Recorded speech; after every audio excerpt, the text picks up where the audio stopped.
Right, so welcome to episode 8 of the Status Quo song review, and we've happened on to number 279 in our random generator, which is Making Waves from the Under the Influence album. I have the newer version with the alternative cover, as opposed to the terrible Rossi Parfit pub sign, which led to their pub tour. A lot of people, including the band themselves, talk about, I guess, Heavy Traffic as the renaissance of the band after their 90s wilderness years. But to me, I think the guitars were back, and for this album, and I think it's probably slightly better than Heavy Traffic. I think it gets kind of forgotten about because it sits in between two covers albums, and it was on an independent label, so maybe didn't quite get the push that the band wanted. But I probably do prefer it to Heavy Traffic. Well, it's nip and tuck though, only slightly. But it was a bit of a shot in the arm for me and my co-fandom, because I'd really disliked Thirsty Work in '94, and then it was followed quickly the year after by the Don't Stop the Covers album. And then Rossi released a solo album, which actually, when you look at it, kind of goes quite well with Thirsty Work. And then after that, there was a Greatest Hits. So you got to '99, and it'd been years since they'd. 5 years these days between new original albums is nothing, but back then it seemed like quite a lot. So they came out with this, Under the Influence, and Making Waves was a really good song in amongst quite a few good songs. And Making Waves was one of the highlights of the album for me. It was, I guess, it would be one of the last songs written with by Francis with Bernie Frost, as his name didn't grace a Status Quo album after this. Rossi started writing with Bob Young again for Heavy Traffic. Yes, the guitars were back on this album, and it's got a nice solid Rick rhythm guitar intro before Rossi comes in with a guitar melody which is bordering on the happy clappy nursery rhyme, so it doesn't quite get that irritating for me, but it's kind of like it's nearly I don't like that. It's just on the right side of good. And but when the vocals come in, the song first steams along with a lot of energy and that cool rhythm that you want in it, with the rhythm guitars really the floor. I think in interviews at the time they did talk a lot about trying to, or maybe that was Heavy Traffic, but trying to get up to kind of concert speed and energy with their songs.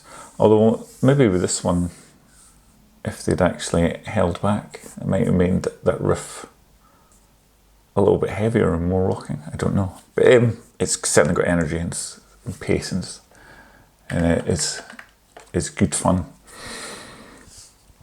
And then it's got a really nice singable chorus, and I like at the end of the chorus, and the end of the first chorus, kind of the held chord, which allows the drums to kick in and then set up the next verse and chorus, again giving it that good energy. And then in the second verse and chorus, the keyboards come in a bit more, not in an obtrusive 80s pop keyboards way, but nice embellishments, and Rossi does a few little guitar licks as well in the chorus to kind of build the song into the best bit, which is the instrumental break.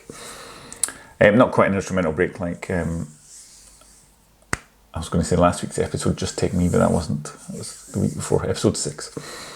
But it's a nice wee break. It's a nice little guitar riff, which actually, I don't know, it might have been good to build a song around, but it's just played a couple of times, and then he plays it twice as fast, or doubles it a couple of times, and then it goes into a nice little concise Rossi solo, which is good. Although he then comes back out into that melody from the start. It might have been better if he just shredded away and sold away before the singing came back in. But you get the nice happy melody again. But yeah, so overall it's a really good song. It does rock along. I went to see them on this tour. Unfortunately, they've moved in Scotland from the SEC all standing to an all seated venue, which really was a bit of a downer, I felt, in atmosphere wise. Sitting up, looking down from a height, looking down on the band, as opposed to being in the front, jumping up and down. I think they certainly played 20 Wild Horses and Under the Influence. I'm sure they played a third. I can't think what it was. But Making Waves wasn't one of them, but I think it would have been a really good live track. And actually, I wish they had actually played about 5 songs from this and actually just pushed it, you know, and gone out and said, this is our new stuff and this is good, you know. But they more just seemed to kind of complain that they weren't getting on radio, and they had to do stunts and things. I wish they'd gone back to like when they transferred from the 60s pop band to the 70s rock band, where they just said, no, to hell with all this Philly stuff, we're going to do what we want. And I felt they could have done that with this album, gone out and really pushed it, and it would have been all the better for it. Instead, they got persuaded by their management and record company to release another dreadful covers album after it, and any momentum had been lost before they went on to do Heavy Traffic. But it's a good Latter Day Quo album, even though Latter Day is now 25 years ago. But yes, Making Waves is a good song, so yeah, I put that with Accident, same category as Accident Prone from last week. So that's Making Waves from Under the Influence. This was episode 8. Join me again next week for episode 9.